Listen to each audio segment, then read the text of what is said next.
Hello everybody, welcome back to Sports Card Connections to our third installment for the 1968 Topps Baseball autograph cards we've done through the mail.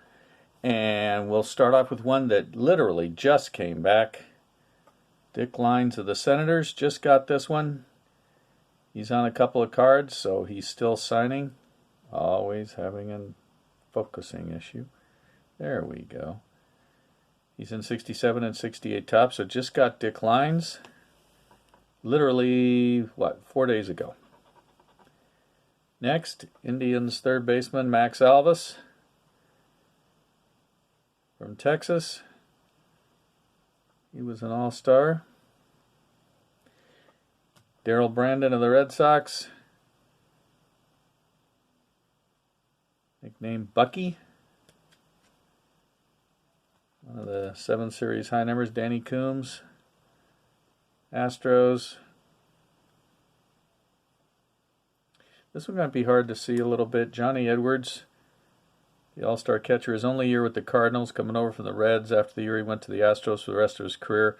Kind of a light ballpoint signature, but there it is. You have no doubt about his nickname. Mudcat Grant, very friendly, met him in person. I'd already gotten this signed, but he was very friendly. Met him in an old timers game. He was signing for everybody. Talks to everybody. Very entertaining guy. Very funny guy. Cy Young Award winner. Very long career. Next, Mike Hirschberger. One of my first ever cards. Lousy headshot picture, unfortunately. This one came at a card show. Lou Johnson. And what was interesting, everybody was bringing him Dodgers stuff, of course, but then I handed him the 68, and he stopped the whole thing, got all excited, and said the Chicago Cubs were his favorite team. Came up with the Cubs, 1960 Topps, and this was his second time with the Cubs. He'd go on to the Indians and then a second time with the Angels. But he said that was his favorite team. He loved playing for the Cubs. Bob Lee, signed twice. I won't comment on his off-the-field things. You can look them up. Not pretty. Don McMahon. I always liked McMahon because he lived local to me, which I thought was fascinating as a little kid. And yet he was actually from New York. Childhood friend of Al Davis, the owner of the Raiders football team. Long career as a star reliever. And actually died on the pitching mound at Dodger Stadium throwing batting practice of a heart attack. John O'Donohue, another headshot. He had just been traded over to Baltimore. And kind of a light ballpoint. Got this last year, Roger Repos. Of course, how many of you watch Flying Dutchman cards? Andy in Bellingham, Washington, is trying to get to all of Roger Repos's cards, both here and in Japan. And his 68's a high number. That picture taken at Fenway Park in Boston. Dan Schneider, Astros, another airbrush thing because of the potential for a lawsuit issue with the Astros owner and Topps, and it ended middle of the 69 print run. But there's Schneider. Orioles rookie card, Ron Stone. I've actually got Ron Stone twice, and then I tried to send it to Frank Peters. There's an address for him, but it never came back. If you really want an interesting tale of off-the-field shenanigans, read Frank Peters. What a mess. He never played in the majors. AAA was the highest level he reached. Ron Stone's a real nice guy, signs for everybody. He'll send you some extra stuff, which he did for me. Picture of him on the Phillies. Here's Bruce Von Hoff, his only card. 68 Topps with the Astros. Dodgers rookie card. This one's complete. Jack Billingham and Jim Ferry. Ferry stayed in baseball for years, working for the Dodgers scout, coach. He coached I believe Clemson University in college. Billingham pitched for a long time. He was basically the starting pitcher of the 70s Reds championship teams. Here's somebody who took me a long time to get, Gary Bell. focus again. Bell, I tried a long time ago, never got him. Tried him last year again, and he came back wrong address, and finally got him in Arizona. Come on. Boy, sometimes. I notice other guys have the same problem. It's the focusing. The thing gets fixated on something in the distance like this one has. And I'm sure other guys are better at it than me in getting it fixed. But anyways, there's Gary Bell. Dick Kalmus I just got last year.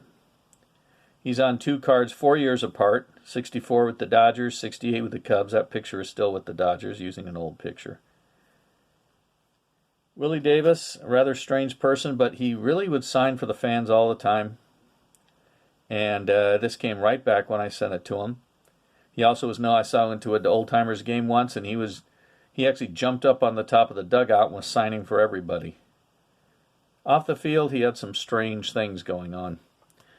Jim Fregosi, the Angels' first big star, their future manager at this point, and he was basically Mr. Angel of the 60s. There he is. Bud Harrelson, the starting shortstop for the 69 Miracle Mets. Of course, he had a very long career. Al Jackson. Feel sorry for him. He put up with all that losing with the Mets, and then the middle of their, what would be their World Series winning year, they traded him. So he missed out. But he did get to play on the 1967 World Champion Cardinals. And after that, he was traded back to the Mets. You'll notice the World's Fair logo on the shoulder, so commemorating the 1964 World's Fair in New York, which tells you, of course, they used an old picture from his first time around with the Mets, since he'd only just come back to them. Darryl Knowles, he's still signing for everybody. You see many collectors get him back. Long-time relief pitcher. And then Gene Mauch. I believe Reggie Jackson said he knew more baseball than anybody he ever met. Gene Mauch said Richie Allen was the greatest player he ever had, or is it Rich or Dick or whatever various incarnations he used during his career. But they didn't get along when Allen was managing the Phillies. Mauch was managing the Phillies. They had some conflict, but Mauch was really old school, and he had 2 bad situations, the 64 Phillies and the 82 Angels, where he used pitchers that needed more rest, and that cost him pennants both times. Barry Moore, he appears in the late 60s. Last card's 1970. It's a 6 series card with the Senators. Tony Pierce, only on 2 cards, 67 rookie card and 68. The Athletics. Another one is Phil Roof, the longtime catcher. Of course, you can see the KC reflecting on the bill of the batting helmet. So why paint the helmet, Topps? Silly. Duke Sims, catcher with the Indians, Dodgers, Tigers, Yankees. That picture's at Cleveland. Here's one of these guys who hung around forever and would disappear in the minors, then make it back. Bob Tiefenauer. You can see his career here. He came up in 1952. Then he was up with the Cardinals in 55, and then it's 5 years later before he's back in 1960 with Cleveland. And then he lasted through 65, gone in 66, back in 67. He was always coming back. A knuckleballer whose arm lasted a long time. Veteran relief pitcher. That was his last card. One of my all-time favorites, with the great nickname No Neck. Walt Williams always used 1W for both first and last. I've got cards of him in the majors, in Venezuela and Japan. And on the Game of the Week, which used to be NBC for those that grew up in the 60s and 70s, and even into the 80s, I believe, he used to be a catch he made for the White Sox, sliding in right field, almost running into a tarp during a rain. Well, the field was wet. He's sliding in the water. It was a great catch. They used to show that as part of the intro to the broadcast. Another great fielder, center fielder Ken Berry. There he is with the White Sox. He's still signing. Beautiful card, Jim Campanis. Of course, his dad Al was run out of baseball, I think wrongly, and over comments he made when he really didn't pay attention to what he was saying and was misinterpreted by the media. But nevertheless, there's Jim, his son. His son, Jim Jr., was a phenom with the Mariners, but he actually never made it. He's on a bunch of cards in the early 90s, but he never got called up. If somebody would tell me why somebody was trying to sell Bill Dennehy's card autograph for a ton of money, I'd like to know. Come on now. Because I saw one on eBay for like $50 or $60. He's only on 2 cards, 67 rookie card and 68 here with the Senators, 67 with the Mets, where he shares a high number rookie card with Tom Seaver, very expensive card. But nevertheless, I saw the autograph card. Come on now, this is getting irritating. And it had a ridiculous price on it. I don't know, is he a tough signature, guys? That some guys may have written. I got him a long time ago, and I had no trouble. And I don't think that thing's going to focus, no matter what I do. Anyways, phooey. So, if somebody knows something about this card, signed, there's a reason for... I'm knocking things all over here. This thing is really going to drive me nuts. Let me know. Anyways, if you know anything about... There we go. Does Dennehy not sign? Is it now or something? I don't know. There we go. Another long-time Major League player, Woody Fryman. Just been traded from the Pirates to the Phillies. Here we go. And Braves manager Luman Harris. Interesting because some of his cards say Lumen or they say L-U-M, which Lum. So it changes sounds. At least that's how we said it. There he is, managing the Braves. That picture's when he was managing the Astros. Grant Jackson, long-time Major League pitcher, starter, but mostly as a reliever. There he is with the Phillies. Gary Kolb, Mets and Pirates. Cardinals, he bounced around. He had one more card in '69. Dal Maxfield, the Cardinals shortstop, and all 3 of their 1960s pennant winners. And, well, not in '64, whether he was backing up Dick Groat, but '67 and '68. Dave Moorhead, the Red Sox. Beautiful card. Threw a no-hitter. He would go in the expansion draft the next year to the brand new Royals. There's one of my favorite guys, Juan Pizarro, with the sleeves of his jersey having a hole in them, as you can tell, under his right arm, but signed in red ballpoint pen, but one of the few I've gotten back from Puerto Rico. Got Juan Pizarro. He pitched a long, long time in the Mexican League as well. John Roseboro, I believe, could be difficult. I got him because a guy I worked for was actually a guest on John Roseboro's wife's radio talk show. And so I had sent the card and I said, please ask her to tell him to send. And it came back like 3 days later. So I guess she went out and told him, John, send that card back. Roseboro, underrated, all-star catcher of the 60s. And just a beautiful card. Bill Singer,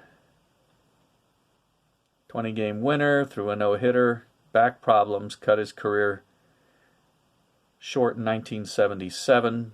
But he had great success prior to that. There's Bob Tillman, a power-hitting catcher. Red Sox, Yankees, Braves. This is '68, picture with the Red Sox there. He was traded for Elston Howard and went to the Yankees the rest of '67. Then after the year, came to the Braves. This is one of the couple that I suspect is no good. Earl Wilson, the all-star pitcher of the Tigers, won One longtime collector said, if you send it to the Louisiana address, forget about it, it's no good. Well, I did. That was the only address we had then. So take it for what it's worth. There's Frank Bertana with the Orioles, card with the Senators. He'd come over in a trade. He's from Northern California. Lasted 5 or 6 years in the majors. Here was a difficult one for me to get. Jose Cardinal. Just had trouble. It finally came back after a long, long time last year. And I was really pleased to get it. But Jose is still signing. Larry Durker, one of the 7 Series high numbers. Guy who was in the majors at 18 years old and was done when he was about 30. Or maybe because of injuries. 32. He was only 32, 1978. But I believe he was the Astros' first 20-game winner. Here's Vern Fuller. 3 cards with the Indians, 68 through 70.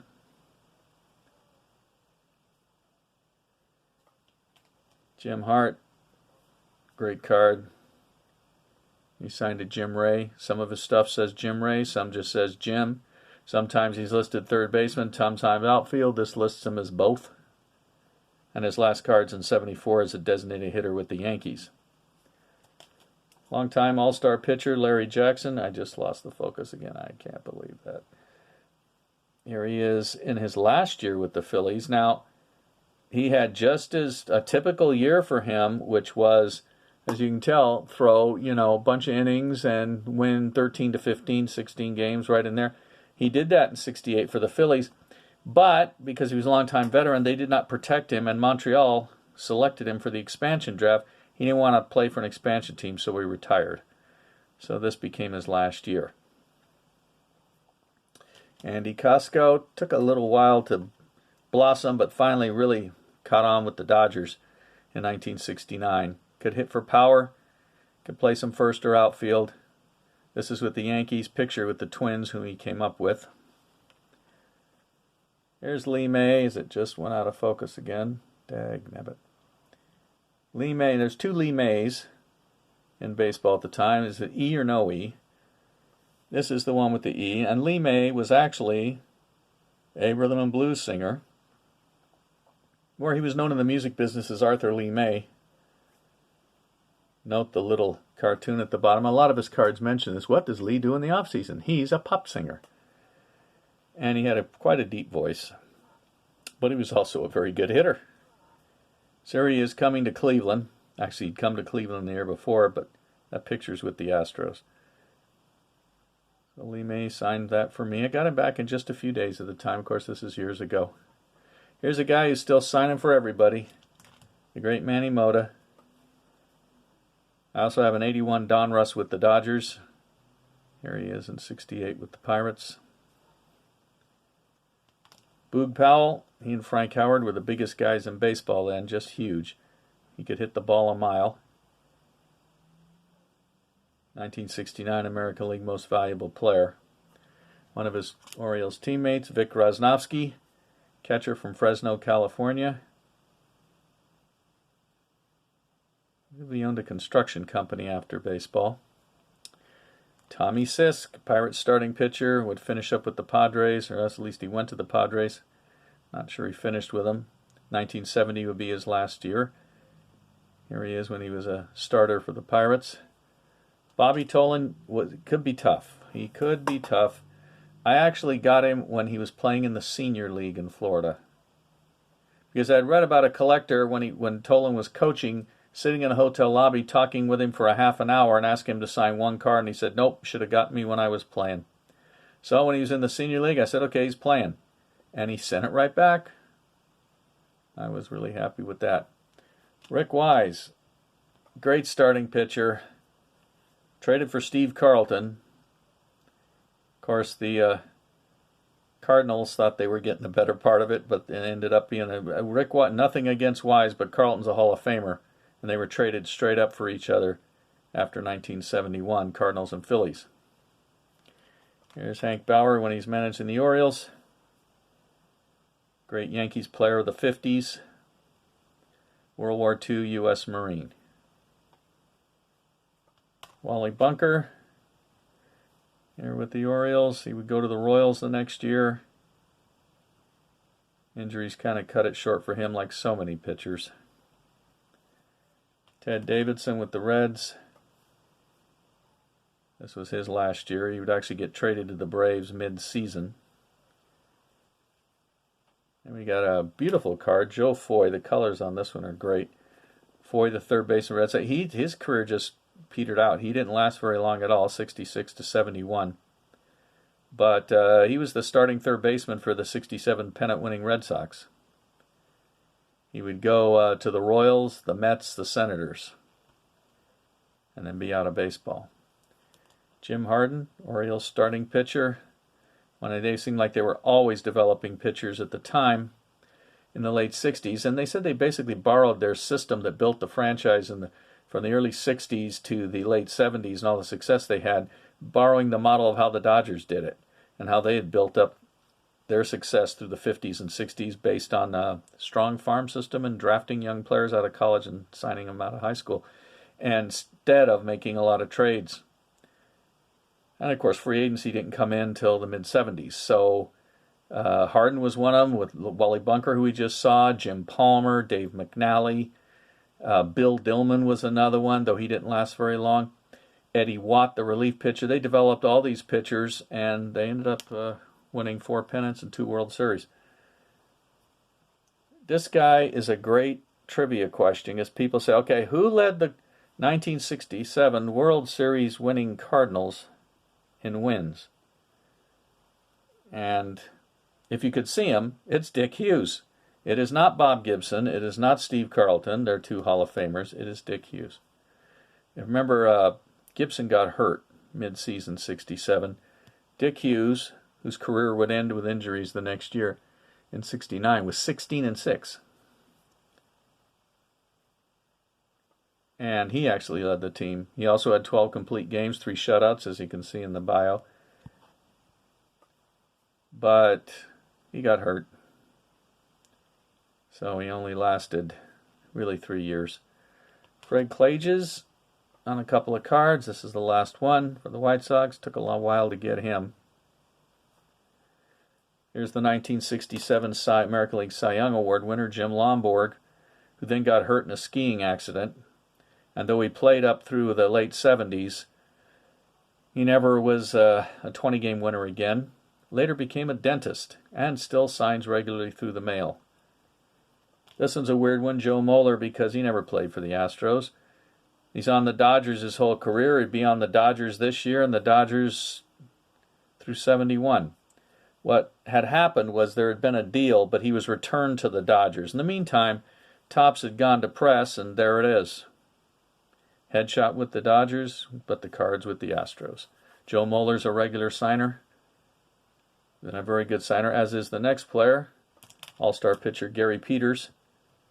He signs all the time. Took him a while to finally stick in the majors. He was kept going up and down, up and down, up and down. Though he first came up in 1959, he's on the 1963 rookie all-star team.